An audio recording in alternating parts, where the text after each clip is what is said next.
1947లో మనకి స్వాతంత్రం వచ్చింది సార్. బ్రిటిష్ వాళ్ళు మనల్ని దోచుకున్నారని వాళ్ళని తరిమి తరిమి కొట్టాం.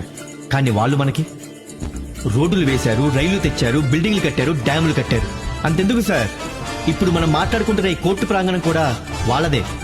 కానీ స్వాతంత్రం వచ్చిన తర్వాత వాళ్ళకంటే 1000 రెట్లు మనల్ని మనమే దోచుకున్నాం సార్. ఇండిపెండెన్స్ టైం కి ₹1 విలువ $1తో సమానం. ఆ రూపాయిని మనం అంతా కలిసి ఎంతో కష్టపడి ₹70కి దిగజార్చాం. దీనికి కారణం కరప్షన్. మన ప్రభుత్వం ఏం చేద్దామన్నా అది ప్రజల దాకా వెళ్ళదు. Agriculture scam, medical scam, ration scam. పోనీ మన ప్రజల దగ్గర ఉన్న 4 నెలలైనా ఉంచుతున్నారా? లేదే, దొప్పేస్తున్నారు.